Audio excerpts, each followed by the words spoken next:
En la visión histórica de la administración, lo más importante es decir, esto existe desde siempre, existe desde la prehistoria, porque había que asignar tareas como yo voy detrás yo voy detrás de la presa, usted me cuida, que la presa no me vaya a hacer nada a mí, que yo no me convierta en presa de la presa que yo estoy buscando, ¿cierto? Que las otras personas estén vigilando que no se vaya a meter otro animal, o también tenía que administrar, por ejemplo, que en mi hogar la hembra, pues porque en ese entonces nos reconocía pues como el hombre y la mujer, sino pues al fin y al cabo como la especie femenina, que se encargara de las cosas del hogar, de poder cocinar, de poder mantener los hijos, mientras que el hombre salía a buscar el alimento. Entonces miren que desde ahí se utiliza la administración. Y para mirar las antiguas civilizaciones, pues muy importante revisar el tema de los filósofos. Entonces, filósofos, empecemos con Sócrates. Y Sócrates afirmaba que la administración es una habilidad personal separada del conocimiento técnico y de la experiencia. Miren que desde el principio se reconoce la administración como algo, como una habilidad, ni siquiera hay que estudiarla. O sea, la administración es innata. Y si ustedes pueden ver, tal vez ustedes encuentran muchas personas que sin haber estudiado nada, son muy organizadas, con el dinero, con el tiempo, con el estudio, ¿cierto? Que usted dice, ay, qué envidia, ¿cierto? Qué envidia esta persona, ¿cómo hará esta persona? Yo no sé, tiene estas materias, tiene 8 materias y le rinde, y yo tengo 4 y no me rinde. ¿Cómo es que hace? ¿Cierto? Entonces miren que la administración, como lo decía Sócrates, más que algo técnico, es una habilidad personal. O sea, yo no tengo que estudiar administración para entender en qué consiste la administración. La administración es innata, ¿cierto? Y ahora Platón. Y Platón, pues aquí dice una definición de lo que hablaba Platón. Apagamos aquí para que se vea un poquito. Voy a apagar acá. Ahí se ve un poquitico. Bueno, Platón ahí decía, bueno, énfasis en los problemas políticos sociales inherentes al desarrollo social y cultural del pueblo. Pero Platón define lo que nos estaban contando ahorita. Vamos a poner en las tareas a alguien que tenga las características para poder ejecutar esa tarea. Entonces ahí es cuando viene tu concepto de decir, es que Aristóteles fue Platón fue el que empezó a decir, vamos a poner por cada tarea a alguien que tenga las características para poder ejecutar esa tarea. Pero llega entonces Aristóteles, y Aristóteles dice, ¿sabe qué? Yo voy a escribir un libro que se llama Política y voy a definir 3 formas de gobierno. Además, y las voy a apuntar aquí. Voy a apuntar aquí tanto lo positivo como lo negativo. Entonces lo voy a apuntar por acá a este lado del tablero. ¿Qué decía Aristóteles? Aristóteles decía, bueno, hay 3 formas de gobernar. Una cosa se llama la monarquía. ¿Qué es la monarquía? Cuando hay un rey. O sea, uno mandando. ¿Dónde se ve la monarquía hoy? En Arabia, en Inglaterra. Entonces se ve mucho en Asia, se ve mucho en Europa y se ve muchísimo en África.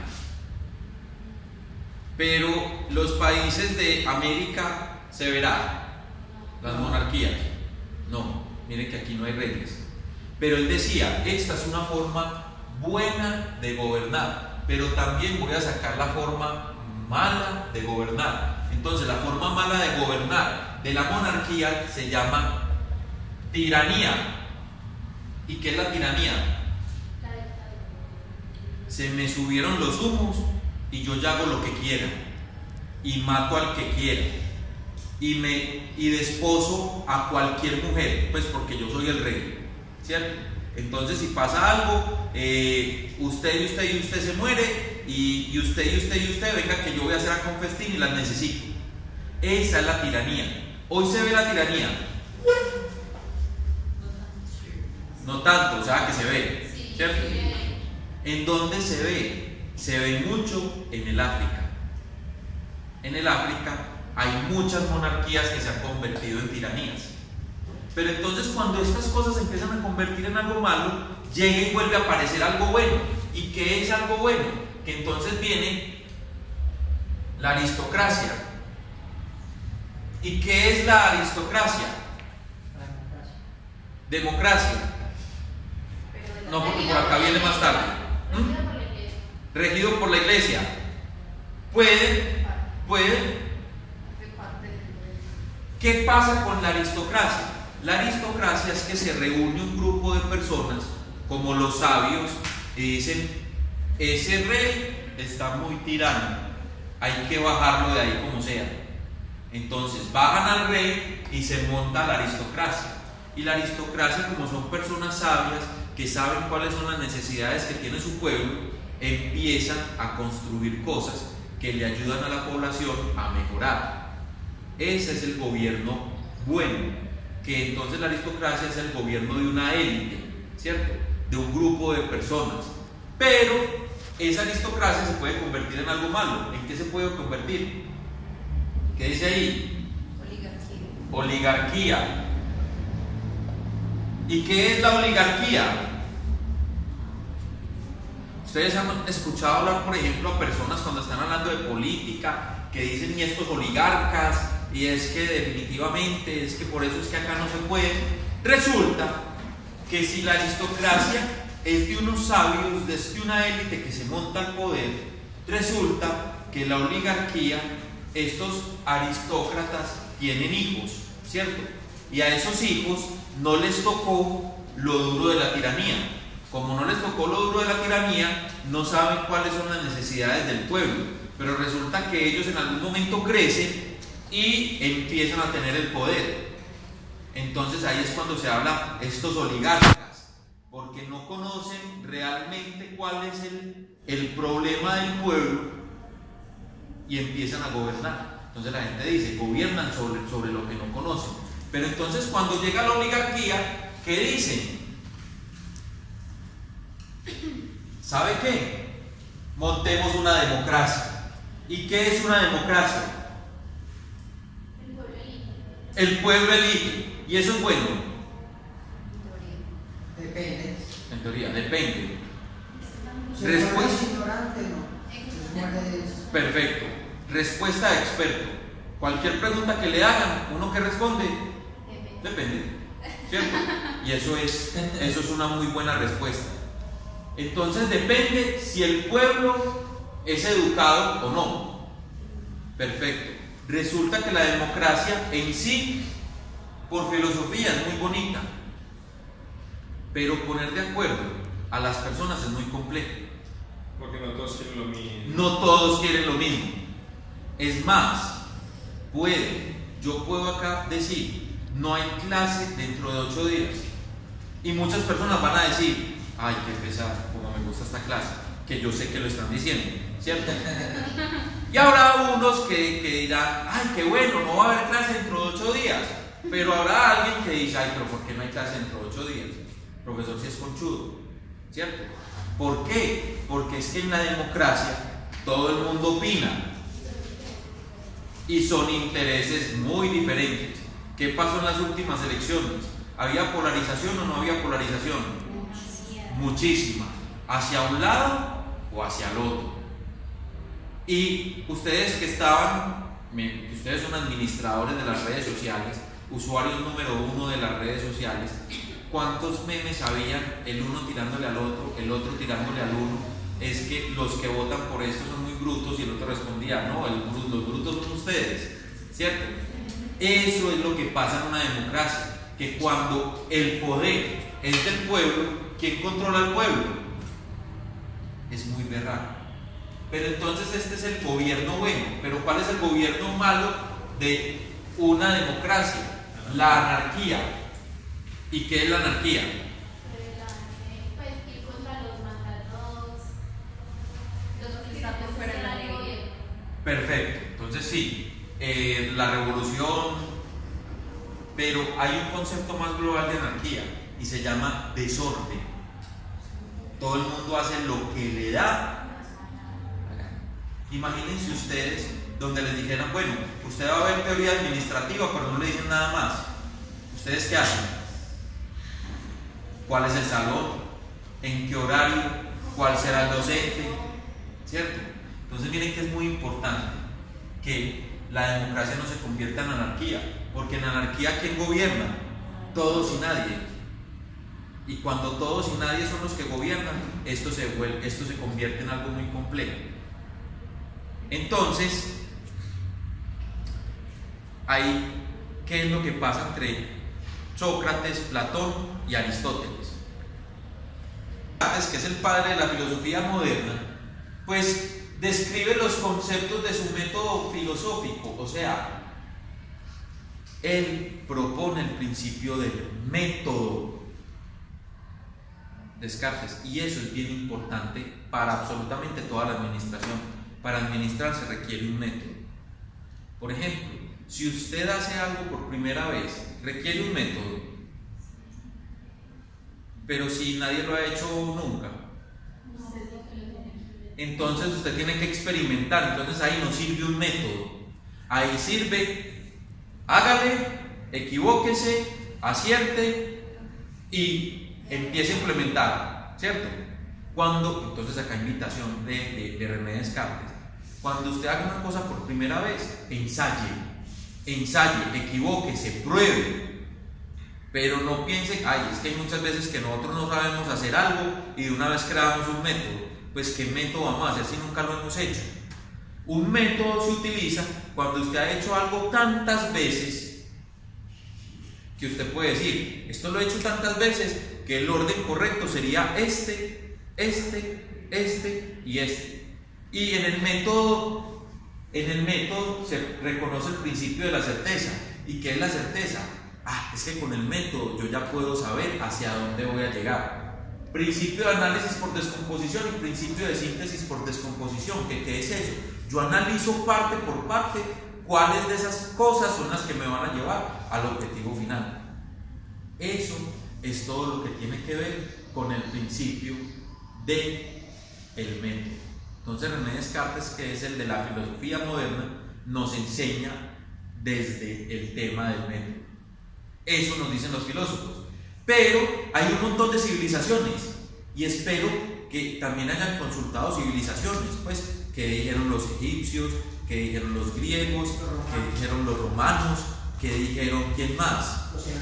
Los hebreos. Perfecto, muy bien. Entonces vamos a ver qué tema para gobernar o administrar el pueblo. Cuando se empleó este método, los jefes asumieron en sus tribus posiciones teocráticas. ¿Qué son posiciones teocráticas?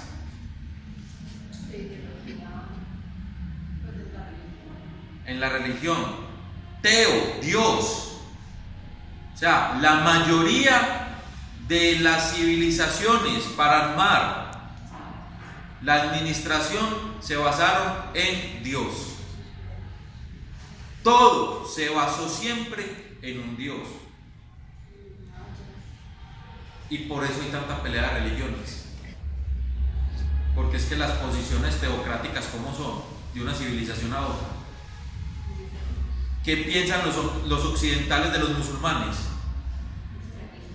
Son loquitos, ¿cierto? ¿Y qué piensan muchos musulmanes de los occidentales? Son loquitos, son locos. ¿Por qué? Bueno, porque es que tenemos diferente ideología teocrática. Tenemos un Dios diferente. Creemos cosas muy diferentes. Esas son las ideologías teocráticas. Y miren que aquí hay una pirámide, parecida a la pirámide de Keops, la pirámide de Egipto, ¿cierto? Y aquí estamos mostrando cómo se dividía la jerarquía en la civilización egipcia. Por ejemplo, ¿quién estaba aquí en la cúspide? El faraón. Siempre estaba el faraón. Pero ¿quién estaba segundo al faraón? Los sacerdotes. El faraón no hacía nada sin escuchar a los sacerdotes. porque siempre había una posición teocrática. ¿Ustedes creen que hoy lo que pasa, por ejemplo, en un estado colombiano, se fundamenta mucho en la iglesia? Sí, y eso que ya se ha separado mucho, pero si vemos cómo fue la historia de Colombia entre 1850 y 1980, vamos a hablar siempre de iglesia, la iglesia. Conservadores, los que aman la iglesia y lo que diga la iglesia, eso hacemos. Liberales, no venga, no, lo de la iglesia no podemos hacer lo que diga la iglesia. Luego de los sacerdotes, ¿quién era? El ejército. Y el ejército era bien importante, ¿cierto? En el ejército las personas las tenían que formar y entonces eran grandes. Por ejemplo, si yo quisiera pertenecer al ejército de Egipto, me hubieran dicho, no, nosotros lo llamamos, ¿cierto? Porque tenían que ser grandes, tenían que ser acuerpados, ¿cierto? Muy parecidos a mí, pero en otro formato. Eso es, porque es que en el ejército yo necesito gente muy fuerte para poder aguantar todas las batallas, ¿cierto? Pero era un personal muy importante. Miren que cualquier faraón, siempre cuando el ejército triunfaba, ¿qué hacían? Ponían inclusive a sus hijas a que se casaran con el que llevaba el liderato de esa guerra y ganó, para que se casen, porque yo necesito especies muy fuertes, ¿cierto?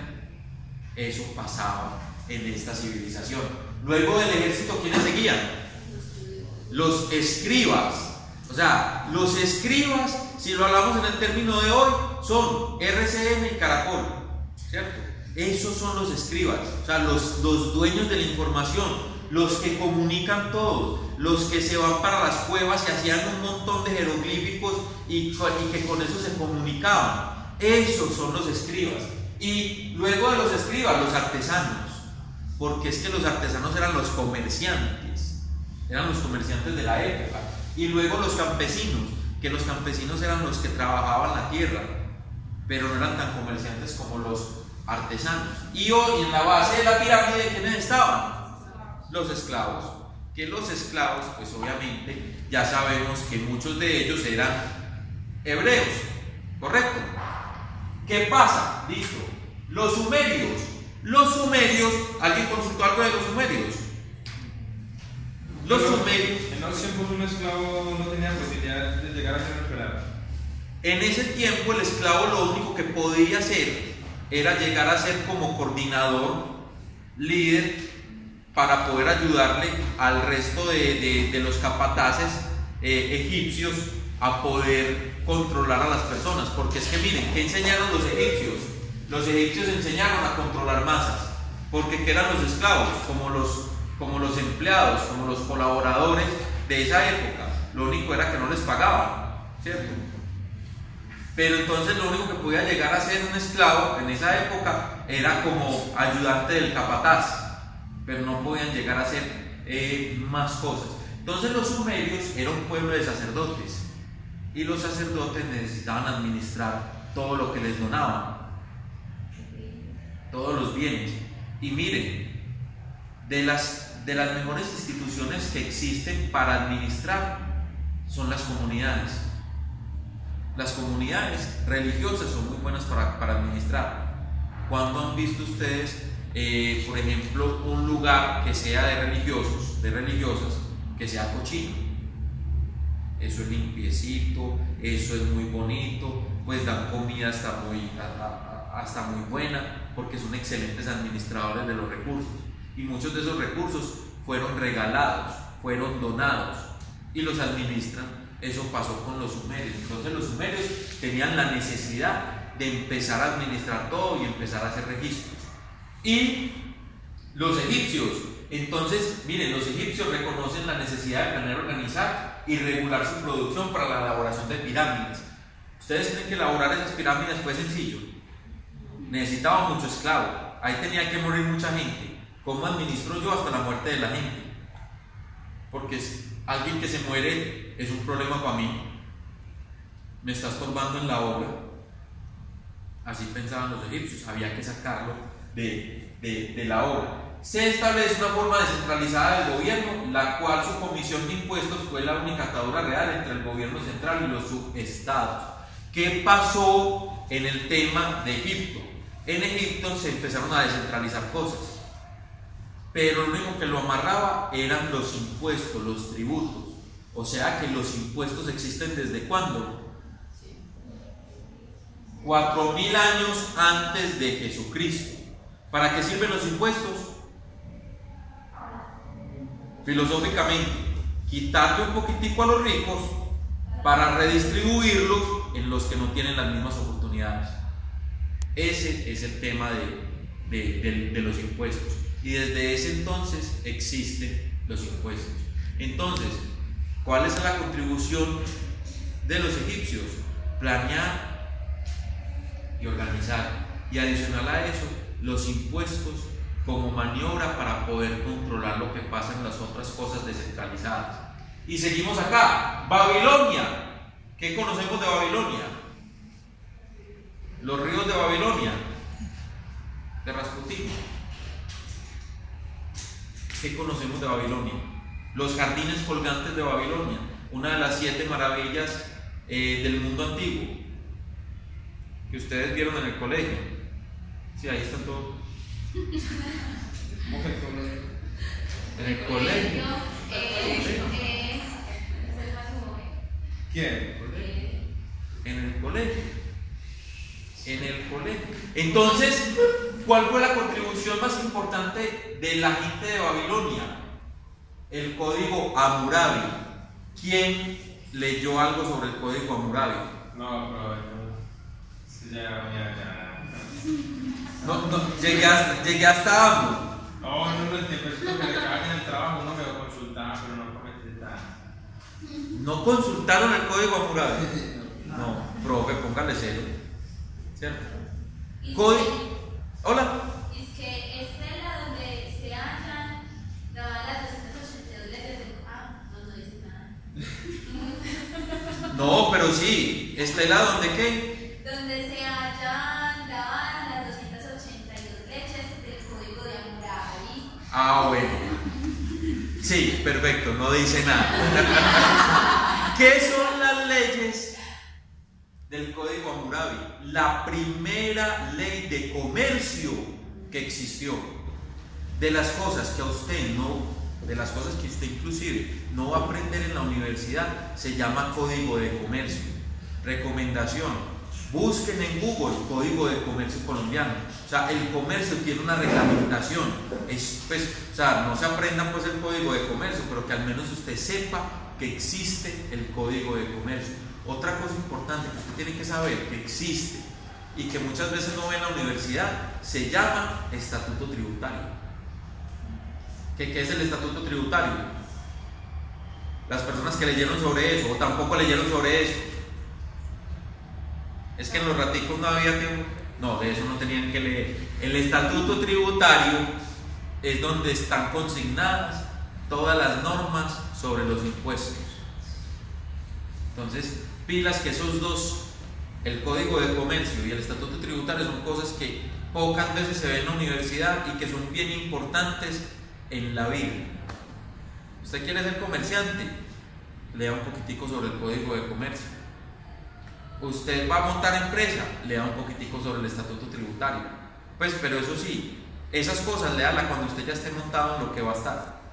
O sea, lea eso, por ejemplo, cuando usted ya montó la empresa. Lea eso cuando usted ya se convierta en comerciante, porque si usted lo va a hacer antes, no monta nada. Porque se va a demorar toda la vida leyendo todo esto. ¿Listo? Entonces, la contribución más importante de Babilonia, además de los jardines colgantes de Babilonia y además de los ríos de Babilonia de Rasputín de 1970, canción con la que hoy baila todo el mundo, también tuvieron la contribución del código Hammurabi. Luego, los hebreos. Estábamos hablando ahorita de los hebreos, ¿cierto? ¿Y qué decíamos de los hebreos?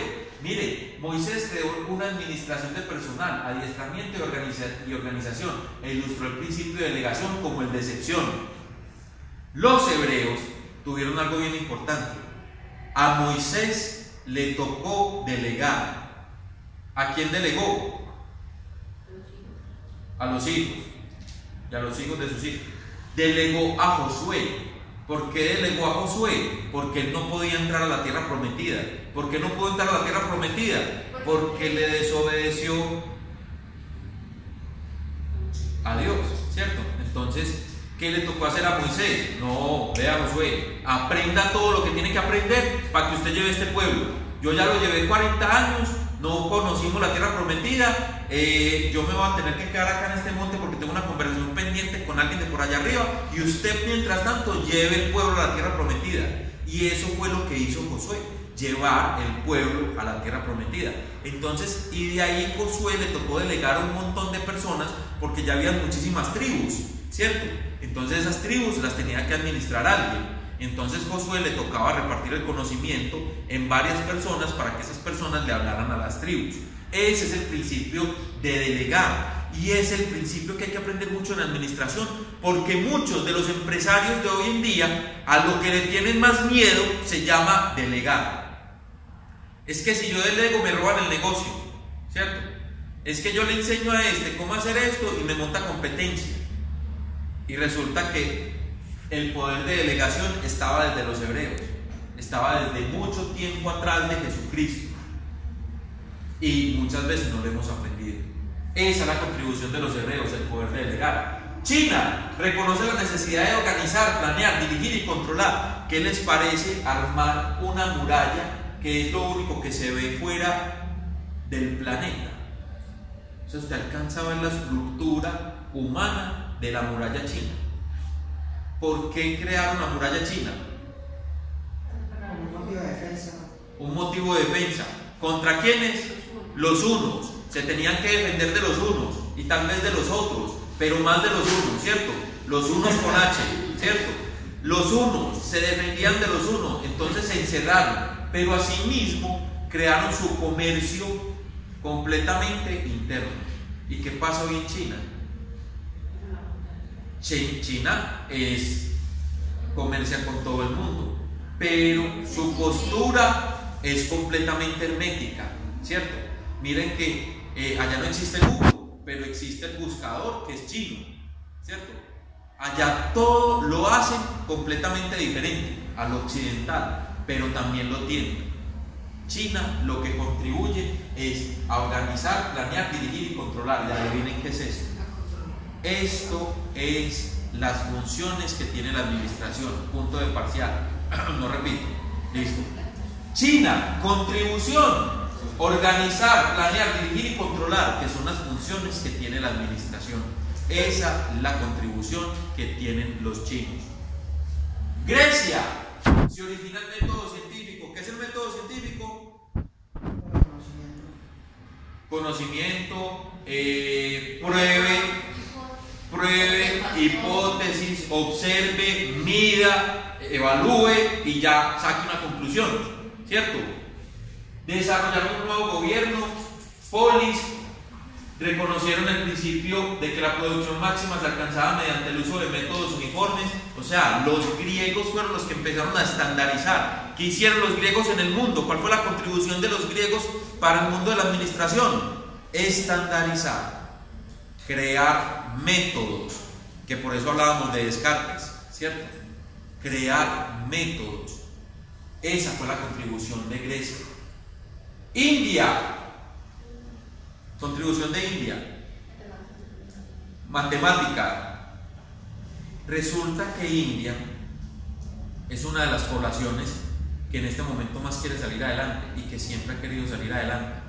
De hecho, Estados Unidos al día de hoy, a las naciones que más miedo le tiene es a China y a India.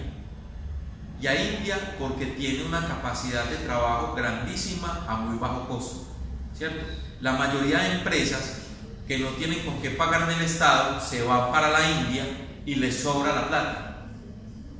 La mayoría de contact center en el mundo están en la India.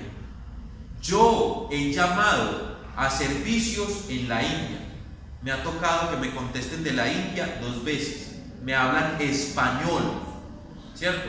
Español como un español muy mexicanizado y muy rápido. Una vez llamé por una agencia de viajes y la otra vez llamé por IBM. porque necesitaba algo de un computador de IBM. Y la otra vez por una agencia de viajes, de hecho hace muy poquito, hace como mes y medio que tuve que llamar, no le entendía nada. Pues hablaba español, pero no le entendía nada, porque obviamente era un español muy mexicanizado y lo hablaba muy rápido, pero contestaban de la India, porque obviamente preguntaba, Jaime, me estás contestando yo pensaba, me estás contestando de México. Ah, no señor, estamos contestando de la India. Y yo, ay, Dios mío. La contribución importante que tiene la India es gente que tiene muchas ganas de salir adelante y que siempre la ha tenido. Y por eso las grandes civilizaciones van y buscan a la India para que les trabaje ciertas cosas. Pero ahora se está maximizando eso. O sea, a la India lo buscan muchísimo más para este tema. Muy bien. La religión católica, ahora ya, además de ir a las civilizaciones, vamos a decir qué hizo la Iglesia Católica. ¿Qué hizo la Iglesia Católica? Número 1, ¿alguien consultó sobre la Iglesia Católica? Sí. La organización militar. De autoridad, la Iglesia Católica es muy fuerte, porque tiene ¿quién? Un líder, que es ¿quién? El Papa, ¿cierto? El Papa. Y del Papa vienen los purpurados, y de los purpurados llega y vienen los obispos, y los obispos principales o arzobispos, y luego vienen los obispos auxiliares, y luego vienen los sacerdotes. O sea, es todo una jerarquía, como veíamos en la pirámide de Egipto. Entonces aportan jerarquía, coordinación, organización. ¿Qué es lo que hace la Iglesia Católica? Organizar. Hay cosas que primero hizo la Iglesia Católica antes que los estados. Por ejemplo, en Colombia, de pronto ustedes conocen personas ya con mucha edad que tienen partida de bautizo, pero no tienen registro civil de nacimiento, porque las registradurías aparecieron mucho más tarde. Aparecieron en 1900, después de 1950. En cambio, la Iglesia Católica estaba desde siempre. Desde la conquista ya estaba la Iglesia Católica. Entonces, ellos fueron los primeros en censar poblaciones. Eso, por ejemplo, pasaba en Colombia. Por eso el poder tan grande que ha tenido la Iglesia en la política colombiana, que ya no es tanto, pero que siempre ha sido un influenciador de todo lo que pasa en la política colombiana. Entonces, la contribución de la Iglesia, de la organización católica, es la jerarquía, la organización, ¿cierto? La estructura. Lo mismo que pasa con la organización militar. ¿Y qué es lo que hace la organización militar? Venga, mando. Siempre el subalterno tiene que saludar al de mando más grande. ¿Cómo? Al superior, ¿cierto? ¿Y cómo lo saluda? Buenos días, mi capitán, buenos días, mi sargento, buenos días, mi general, ¿cierto? Siempre va a haber una postura sobre quién tengo que saludar yo. Esa es la organización militar. Oye, pero sí. No solamente a quién tienes que salvar, sino que tener claro cuál es el orden jerárquico de allá los militares. Claro. Y todo el mundo en esa organización conoce los rangos. ¿Alguien acá conoce los rangos militares o de policía? Muy bien. Consulta. Muy bien, no, yo sí los conozco, yo presté servicio, ¿sí? ¿Cuáles? Hay grados de suboficial y hay grados de oficial. Los de suboficial, consulta, ¿cuáles son los grados? Suboficial, cabo segundo, cabo primero, sargento segundo, sargento viceprimero, sargento primero, sargento mayor.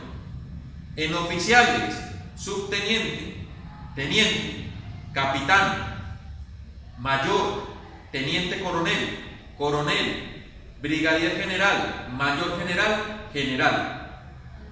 Aunque ya hay una figura de 4 soles, pero ya son general. A partir de 3 soles son general. Entonces, ¿qué es eso? Conocer toda la estructura para saber cuál es el mando, para saber cuál es mi conducto regular. ¿Y eso a qué le sirvió a las organizaciones? El conducto regular. ¿Usted a quién le tiene que reportar las cosas? A su jefe inmediato. Y ese jefe inmediato le tiene que reportar al jefe inmediato del jefe. Entonces, ¿usted se puede saltar a su jefe inmediato para hablar con el jefe del jefe? No. ¿Le chocará a su jefe inmediato que usted hable con el jefe superior? Le choca ahí un poquito, ¿cierto?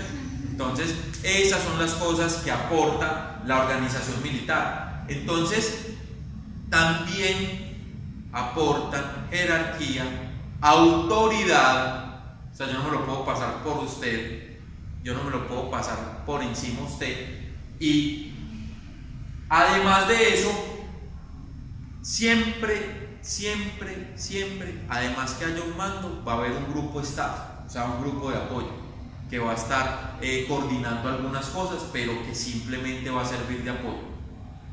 Entonces, la revolución industrial, la invención de la máquina de vapor y los cambios profundos económicos, políticos y sociales que iniciaron en Inglaterra y se extendieron por todo el mundo civilizado con rapidez.